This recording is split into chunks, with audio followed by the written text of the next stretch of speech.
When you encounter the asshole in the outer world by a troll, a vengeful ex-lover, or whatever it may be, it's always a reflection of you. So it's an opportunity to transmute it. So with that being said, is we came up with the concept of ice cream.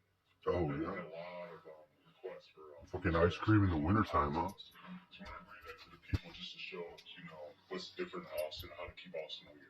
Some cocktails and some sweets. I love it. We're looking at one of the boozy milkshakes and I think one of the waffles over there. Olivia, what do you guys have going on for New Year's Eve? Yes, so we're very excited about our New Year's Eve party. We're going to have a live DJ. We're also going to have elderberry champagne jello shots, as well as a couple new cocktails that we're introducing as well. So we've got a lot going on there. Of course, our boozy shakes, our ice cream is always available, so we're excited to do that as well. What time does the party start? It'll be at 9. Okay, 9 o'clock, New Year's Eve. Is this at their house? Where the hell is this at? And Gabriel, it looks like their house. Beautiful cocktails. What are you making for us this morning? So this one right there on the far right, or this part, that will be the Cupid's Revenge. It's going to be our New Year's special. Cupid's Revenge? So, strawberry. It's going to be gin, lemon, and sugar. He's the beverage director. Champagne. And then right here is going to be, it's called the Berry Bliss. It's a blueberry and pineapple syrup, rum, lemon, lime, and sugar. I don't need no revenge. I'm bigger than this. I don't need the revenge. Not doing it. Nobody asked for no Cupid's Revenge. I'm Eros, alright? Cupid? There is no Cupid. Cupid's some shit you made up for your holidays. I'm Eros, baby. Okay. I don't need no revenge. I take the drink to the I right. gotta unpack this one. Okay. So what they're showing us here, I think. Let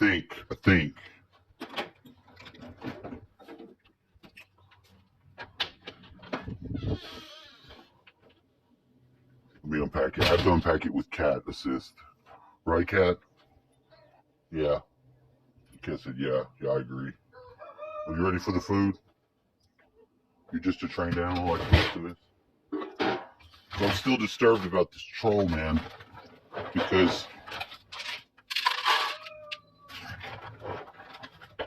I gotta say my own self, because I was thinking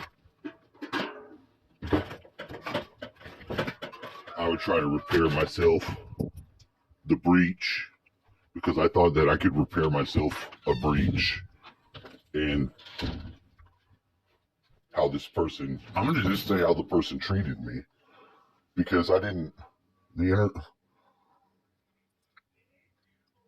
they acted like they were interested in what one was trying to do.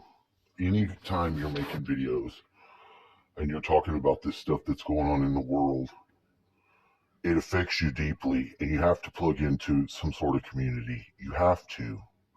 You can maybe just be the hub of that community yourself, but I think that's where the ego and maybe the distortions come in my own psychology.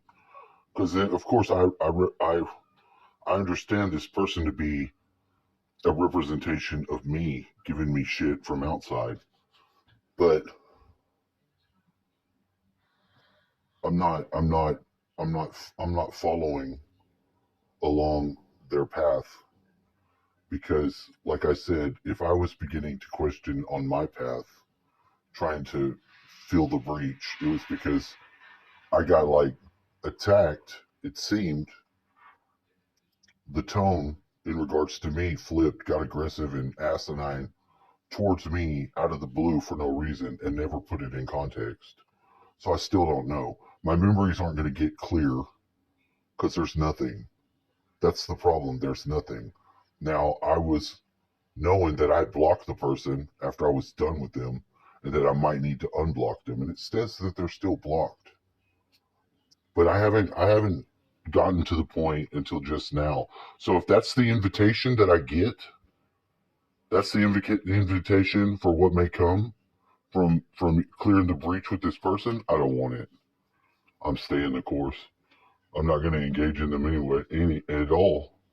And I'll just have to believe my own truth in that and follow it as best as I can.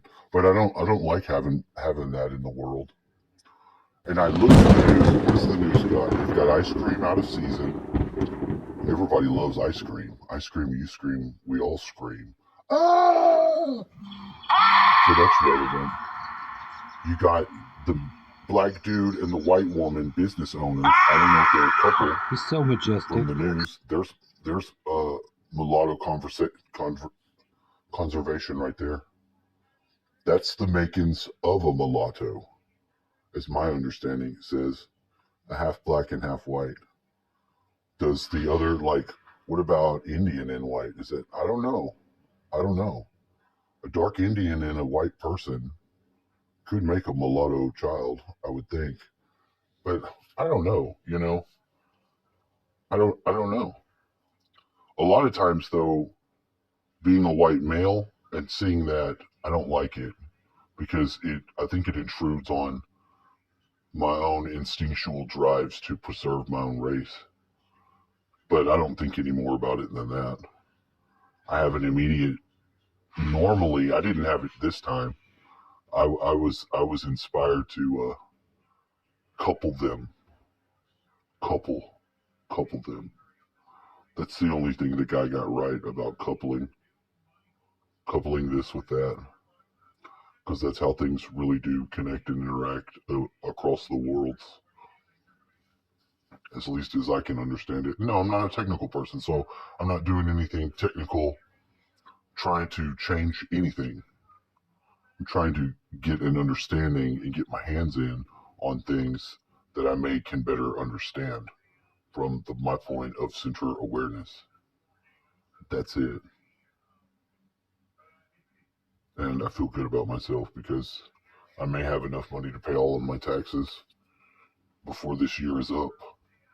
And that makes me happy because I didn't want to pay that. And that's basically was all my Christmas, any of that I would buy and do.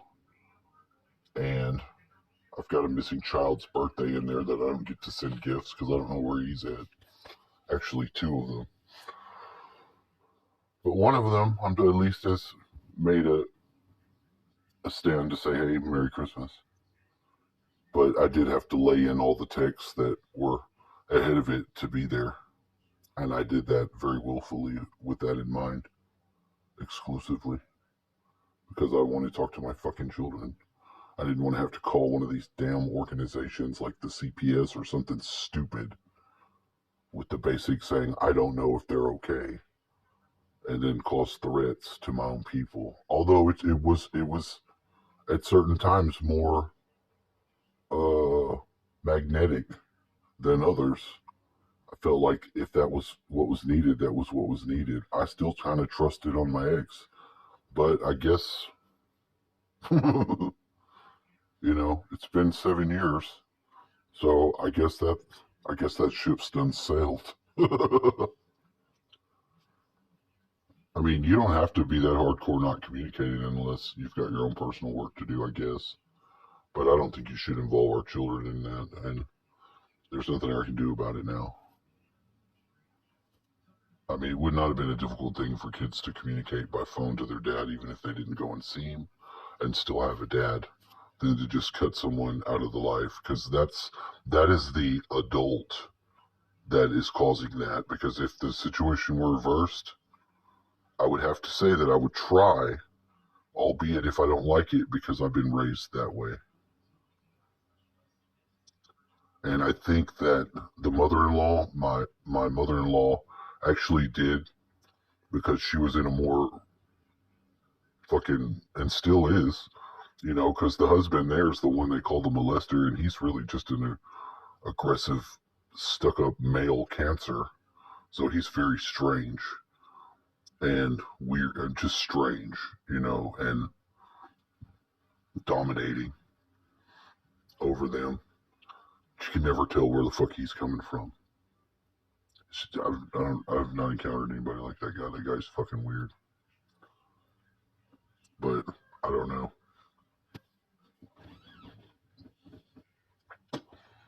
But those girls told me he molested them, and you know what? I don't know if I believe that. Honestly, I don't know if I believe that. And did it matter before? I think it did, because one time I was working with him during the Christmas time. We were doing some electrical work. We had a boom lift. We were driving around on an inside building, booming up, putting the wires in. And I had the thought to turn the breaker on and let him get shocked. And that would be what his ass deserved. And that charge of thinking that, even that thought, that's from them. That's from them women, them girls. At least Barbie and Christina in some sort of coupled fucking format of astral that I was listening to, and I had that other voice appear and be like, so you're just gonna decide if he's, you know, if I have a plan for him or not. So you're gonna decide my plans on him. That's what the Lord told me, that I does speak to me, and I was like, oh, and immediately ceased and desist and completely broke away from that train of thought that this person is a predator. This person has gotten away with predating these victims, and that I was going to act upon it. You see the negativity spread in the world with that? That's just some of the nuance that I think it's important for us to communicate and express so we know what we're dealing with. Because when we're dealing with ourselves, we're as honest as we can fucking be about what the fuck is going on when we're dealing with what our self is. And to say that you don't know and explore something new is really the smart thing to do. That's the smart thing to do, to be open to the way. And it's not an aggressive path. It's not a hateful path. It's not a snarky fucking response remark. It's not a fucking reptile brain fucking thing at all. It's really fucking exalted and elevated if we try to do it together. Because I don't know too. I also don't know things and I want to know more. So I do invite the higher selves to interact with me, of the people that I'm even at odds with, because I wish to understand the truth, and I wish the truth to set me free and not at odds with all these damn other mortal humans here.